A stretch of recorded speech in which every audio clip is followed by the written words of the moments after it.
Hi, I'm Pam and I'm here to talk about video games. This is it, the final episode of my top 100 video games of all time. This has been going on for quite a while. Thank you everyone who has stuck around for the entire series. Let's not waste time and get right to it. Here are my top 5 games. Number 5 is my favorite platformer. It has impeccable design and brilliant musical levels. Rayman Legends was developed by Ubisoft Montpellier and released in 2013. Rayman, since his first appearance on the PS1, has always been a character that appealed to me. I love his goofy appearance and the fact that his hands, feet, and head aren't connected to his body, but it doesn't seem to bother him. Rayman Legends is in many ways a straightforward 2D platformer with a simple set of abilities, but every element of the game is executed beautifully. There are tons of levels, plus you can unlock and play remastered levels from Rayman Origins, which is also a great game. There are scores of collectibles, some of which you need to open up later worlds, and some of which are completely optional. It's one of the few games where even after I beat the last level, I kept going back to try to find more things and take on new challenges. I always felt rewarded for thoroughly exploring.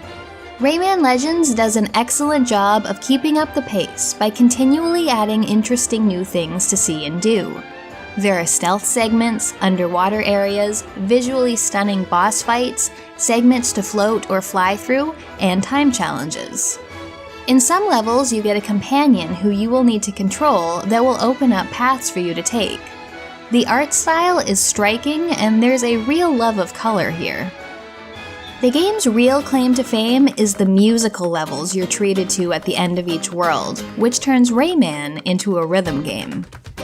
Taking licensed songs like Black Betty, Woohoo, and Eye of the Tiger, you have to race through a pristinely designed level where every swing of your fist or leap through the air can be timed perfectly with the music. I always looked forward to unlocking another one. Though some levels are brutally challenging, Rayman Legends is a joy to play. Number 4 is from a series that's already appeared on this list twice. I'm Commander Pam, and this is my favorite game in the trilogy.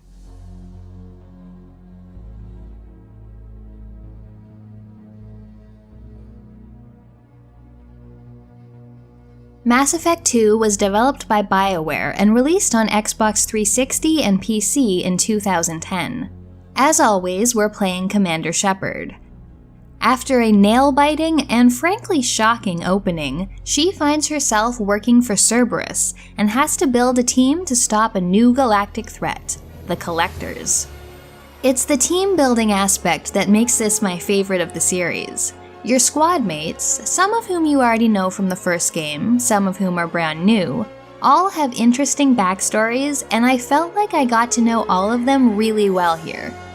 There's the tragic assassin Thane, whose story will rip your heart out if you decide to pursue it. Mordin Solus, the very model of a scientist Solarian, whose unique and forthright manner of speech endeared him to me, and also caused a lot of ethical dilemmas. And my best buddy Garrus, who has been looking for meaning since hearing news of Shepard's death, and is always making sure the Normandy is well calibrated.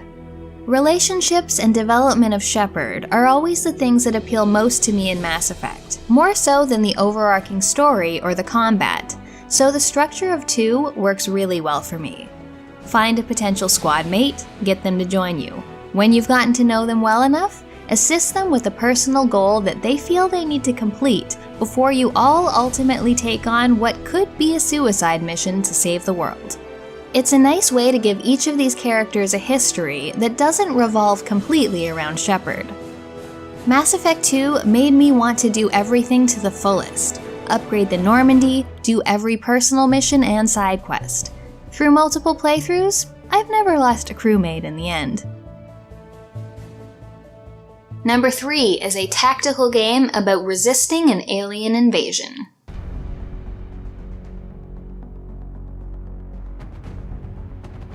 Xcom Enemy Unknown was developed by Firaxis and released in 2012.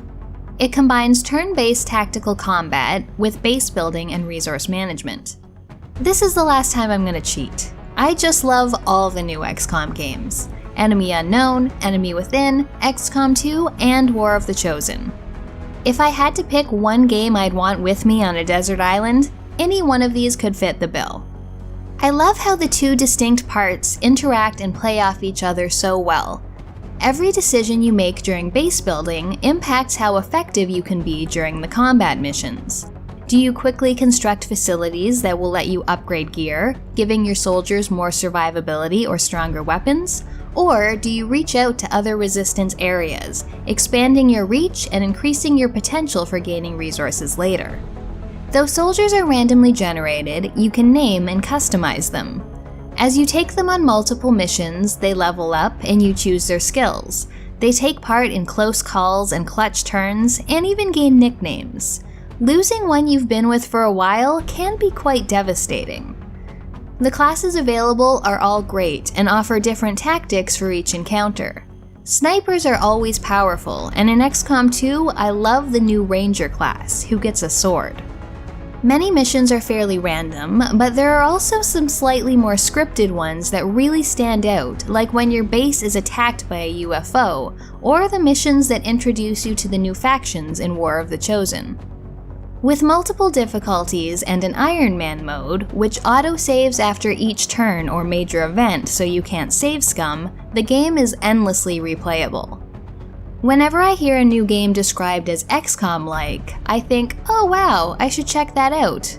But first let me play another XCOM campaign. The runner-up for my favorite game of all time is the epitome of what I want from a role-playing game.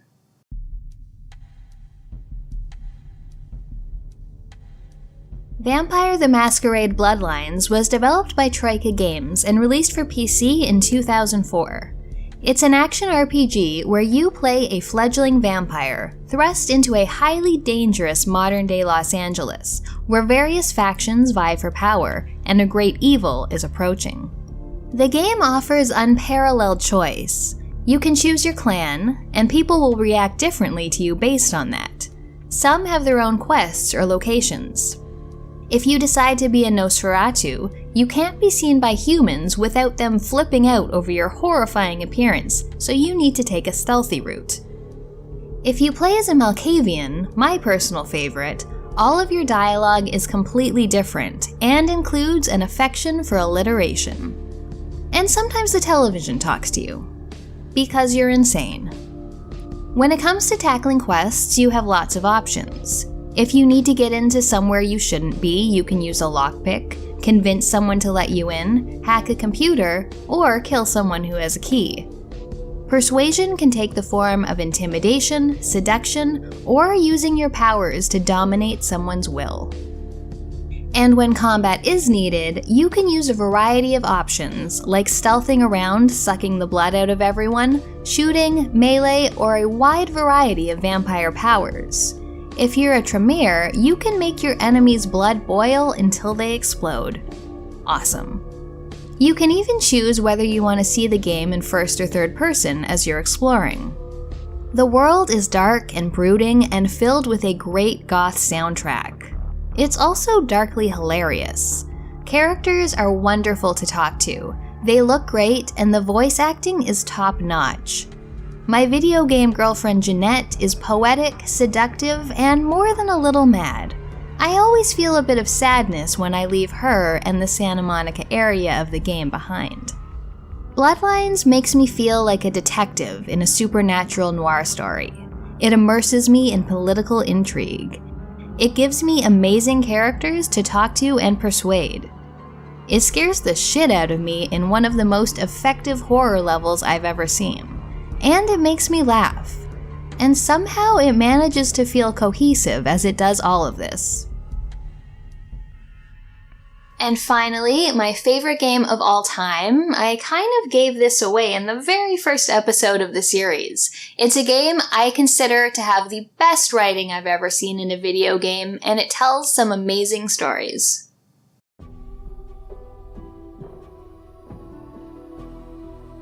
Planescape Torment was developed by Black Isle and released for PC in 1999. It's a computer role-playing game based on the Planescape D&D setting. You play the Nameless One, who wakes up in a mortuary. You've lost your mortality and need to find it, along with recovering memories of your past lives. But don't worry, the foul-mouthed floating skull you wake up next to is going to help you out. The game is full of the most interesting stories and characters. My favorite area in the game is the brothel for slaking intellectual lusts.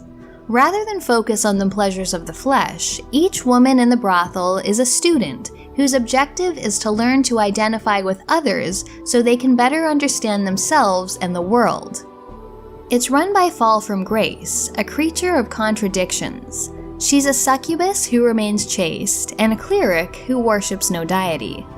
Torment has a big focus on the power of belief. Some quests, like one to make trees grow in the hive, can be completed by getting enough people to believe in the trees. Throughout the game, you're often asked your name, and if you select the untrue option Adan enough, later on you'll come across a character with the name, manifested by your lies.